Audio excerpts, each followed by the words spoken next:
Hello everybody and welcome back to Nerf This Patch. I just wanted to say thank you again for all your support. I've done 2 of these now, and so far it's been a huge success. So once again, thank you guys for watching, and I really appreciate you hearing out all my opinions on the gaming news and everything going on in the world of gaming. So I want to start with this.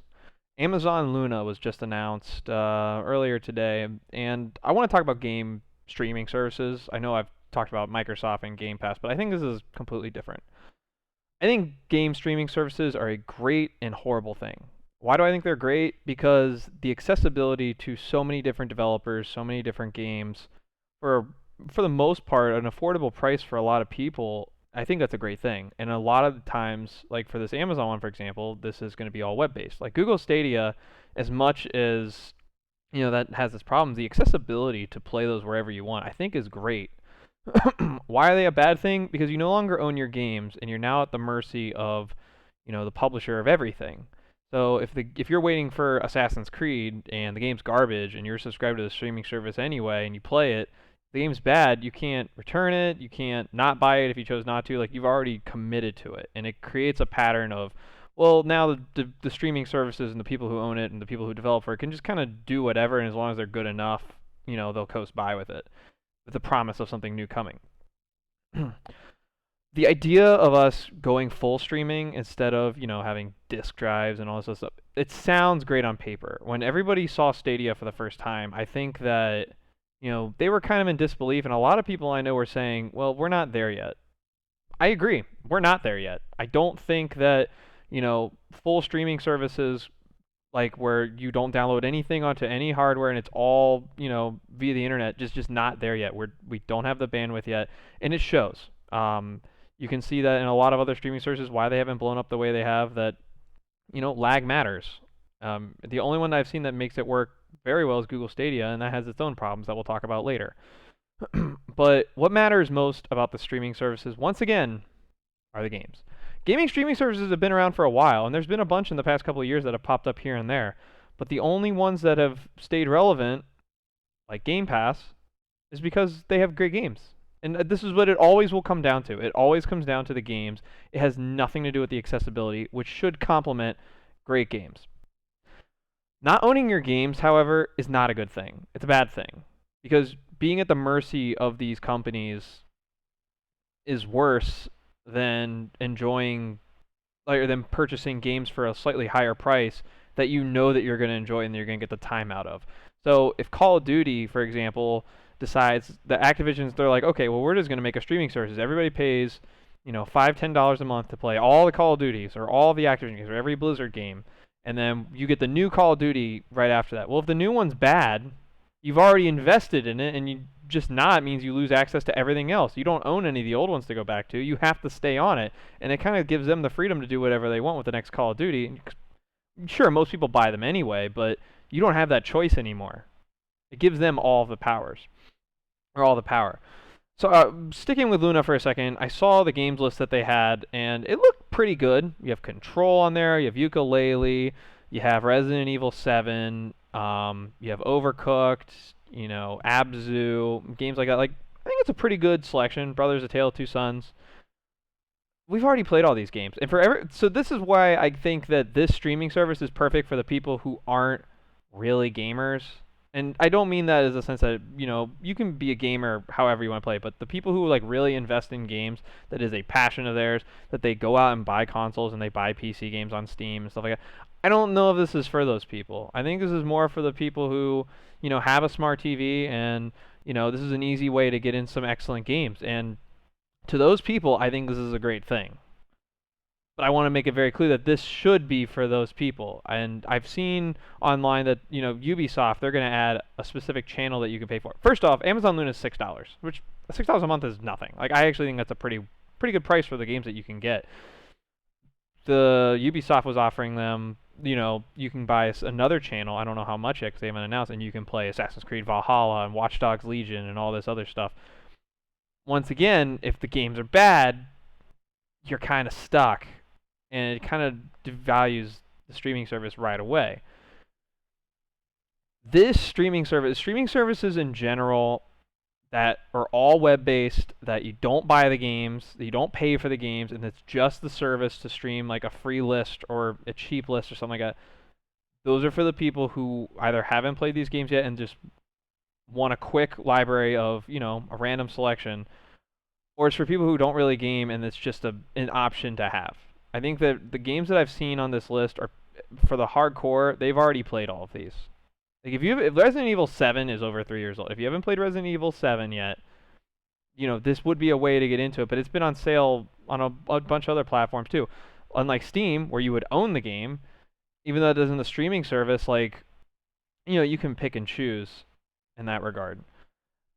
I don't want this to fail. I don't think this is the future, though. I think the fact that game companies like AAA titles and indies can still sell their games at full price or, at a fixed price says everything you need to know that this is not sustainable for the long-term new future of games. How Xbox is making money off putting all of their games on Game Pass right away is kind of mind-blowing. And, kudos to them if they figured out a way to make profit on that, because that doesn't make any sense to me. Like, if you take a game, let's take a game, for example, that sold, 10 million units. Let's take Final Fantasy 15. Not the best game in the world, but that game sold 10 million units. And let's just say, based on, let's say it sold for $40 each. So you have $400 million on that alone. And just sales on that one title. And then you take Game Pass, and now I assume you're building all those games, internally. And I don't know how much Final Fantasy 15 made. Most games cost 100 million plus.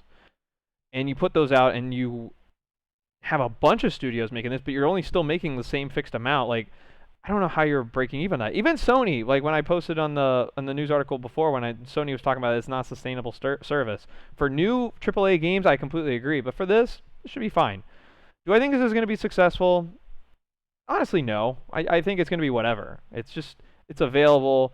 They'll make something out of it. This is not going to get long-term. This is not going to get the same support that something like Stadia wanted, which I think Stadia is already on its way out soon too, but it's not going to be the same as Game Pass. And if you noticed, PlayStation hasn't really talked about PS Now that much either. It's just kind of there, and Xbox is going all in on Game Pass. So I think it's going to be interesting to see where streaming services go from here. But I think I will always look at them as, outside of Game Pass, which is the only one that's kind of like, yeah, balls to the walls, we're going in on all the new games. All the other streaming services, I kind of just feel like they exist to give people options who don't want to buy the $60 AAA games. And I don't know if that's most gamers or not. Let's assume that it's not. And I'm happy for them. It's not for me. I don't know if it's a long-term sustainable thing if you start adding big titles into it. But we'll see what happens. I don't want another Stadia. We'll talk about the problems with Stadia here later on. But anyway, let's get to the news. So, the Nvidia RTX 3090 was released this morning, and it sold out 2 minutes before it even went on sale. I'm a victim of this. I tried to get on and try to pick up a graphics card both for the 3080 and 3090, and it's a nightmare. I don't understand why this is so hard to get a queue or have a notify me or a sign up or a pre-order. Obviously Xbox Series X and PS5 and all these are selling out instantly. And,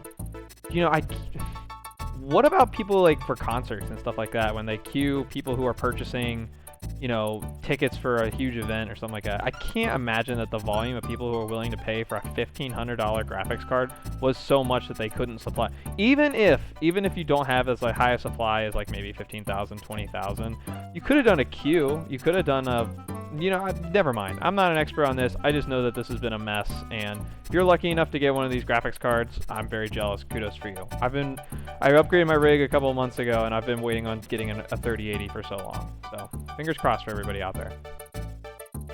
Microsoft announced today that the Xbox Series S and X, they have storage expansion cards, and they've revealed the price and the size. It looks like you can add space to either the Xbox Series S or X, a terabyte with the same proprietary speeds of the other hard drive for $219. How do I feel about this? Everybody talking about how, you can get hard drive space on PC for so much cheaper. Not really. I think this is a about right. Maybe 200 would have been the sweet spot. And again, you don't need this. You can still use your external games. It just won't run the same way if they're optimized for it, which is annoying, sure, but that's where games are moving. If we want them to get better, we need the hardware to, you know, keep up. It's better than nothing. This is nowhere near as bad as the PlayStation Vita memory cards. Again, this is if you want to have a bunch of games on your hard drive, which, for the record, I'm still skeptical on both Xbox and PlayStation, how they're going to handle big games on such small hard drives, and PlayStation still hasn't announced how they're going to, you know, expand storage to take advantage of the new hard drive space. So at least Microsoft beat them to the curve of it. It looks cool. I'll give it that. At least it's pretty clear cut on, you buy this, you plug it in, and it adds more space. So, you know, I mean, typical move on them. We'll see how it works out. Finally, Doom Eternal was announced it was coming to Game Pass. Obviously, after Microsoft acquired Bethesda, we expected a lot of their games to start coming to Game Pass, and, you know, Doom Eternal being one of the first ones to be added is a great pick. I don't know if the original Doom is on there or not, but Doom Eternal's great. I bought it, I mean, think about it, I bought it for full price when it came back out in March, right around Animal Crossing, and I really enjoyed it, but I didn't really put the time into it. And I figured the game didn't really sell as much as people thought. I remember, like, 2 weeks later, like, the top 10 sales, top 20, Doom wasn't even on there. So I don't know how well that game sold. Putting it on Game Pass, though, is great. Again, get your Xbox brand who's already associated with shooters. Get one of the best shooters of the year up there right now. I mean, I think Doom Eternal is a Game of the Year nominee. This is the right move for them. I don't know when it's going to hit Game Pass. Hopefully sooner rather than later, because this game's excellent. I hope you guys all get a chance to play it. So. Oh, and my battle theme's playing. Oops. Let's talk about streaming services again, though. So I want to play a game called The Good, the Bad, and the Game Streaming. I again, don't hate streaming services as long as the option to buy them physically or on the marketplace of Sony, Microsoft, Nintendo Store, and Steam or PC Marketplace, as long as the availability is there, streaming services or whatever, I have no problem with them. I don't think they really are, like, for the hardcore, I don't really think they pander to me. I think they pander to, you know, somewhere in the middle ground. But I do like things about all of them, and I hate things about all of them. I think I want to dive into that. So I want to take every streaming service that I'm aware of that I think matters, and I want to talk about the best parts about them and the worst parts about them. And we can maybe expand on how they can get better, but let's start with there. So cue the battle music. Okay.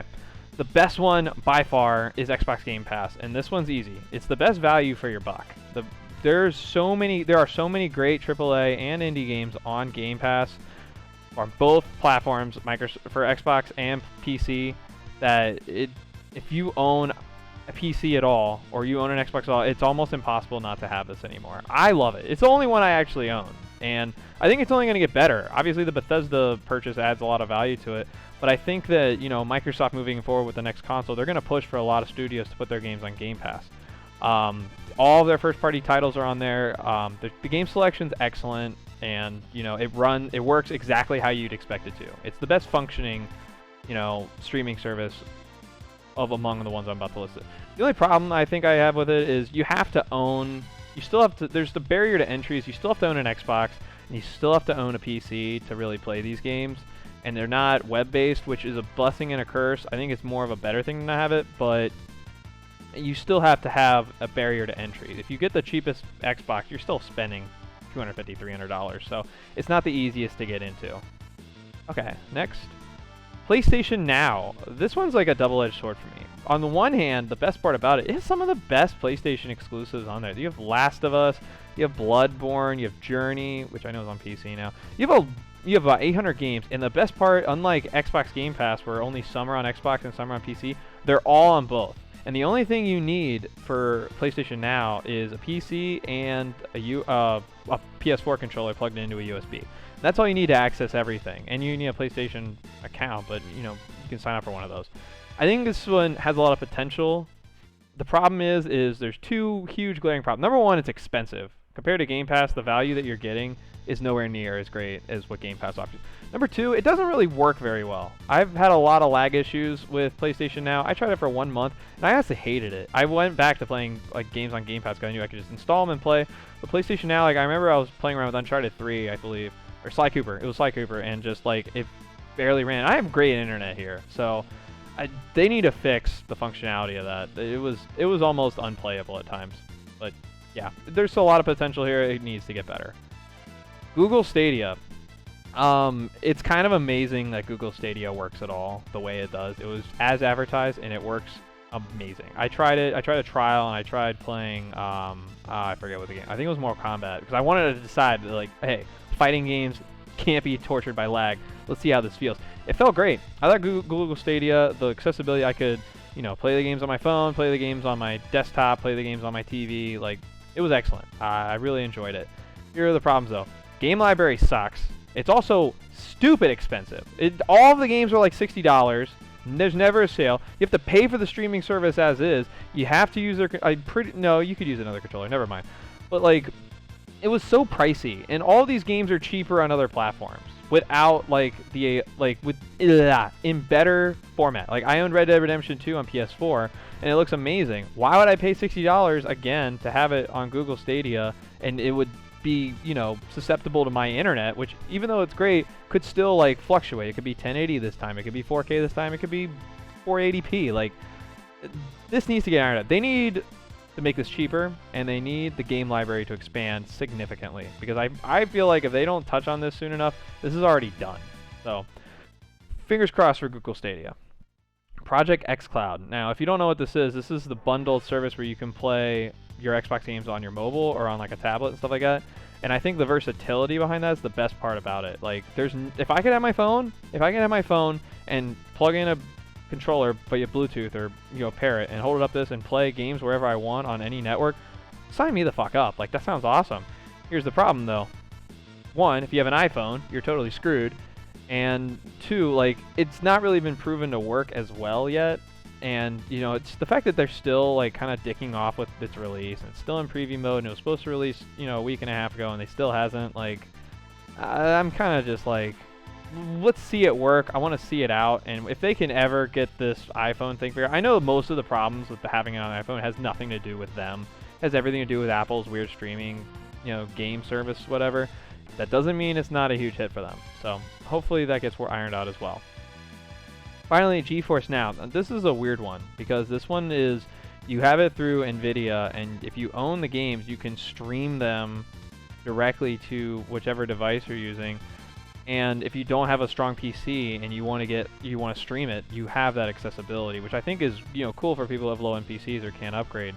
Problem is number one, you have to own the games for it, and number two, devs hate it. I was reading online that a bunch of devs were like, we didn't agree to putting this on this platform, and devs should have the right to put their games on the platforms that they're choosing, which I 1000% agree. But the fact that Nvidia just kind of threw them on there without telling people, and the devs were pissed, means that this is probably not going to have a lot of support moving forward. This is of all of the streaming services I've named, Game Pass is by far the best. PlayStation Now just kind of exists. Stadia is really struggling, and I hope it does well.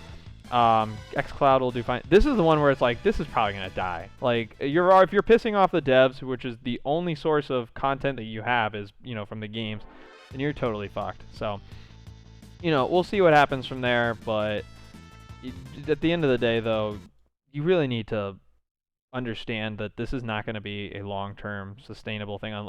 If Microsoft cannot figure this out, then streaming services, they may keep showing up and coming, but like, traditional $60 gaming, $70 gaming is going to stick around. I hope Microsoft kills it with this. I hope that if all of their games are going to stay on the streaming service and the accessibility is there, and PlayStation does what they're going to do, and maybe they improve theirs, and if you purchase a game that if you've purchased it in the past and you've licensed it, that if you have the streaming service and you own that game and they can't take it off your list of games, I feel like that would be really cool. We'll see how this all works. The backwards compatibility of a lot of these older games with PlayStation kind of being fuzzy kind of makes me a little nervous. But no, I think this Amazon service is what it is. Like, it's cool, it's accessible. The games are never going to be there. And because Sony and Microsoft have clearly shown that, the games once again, the games always matter.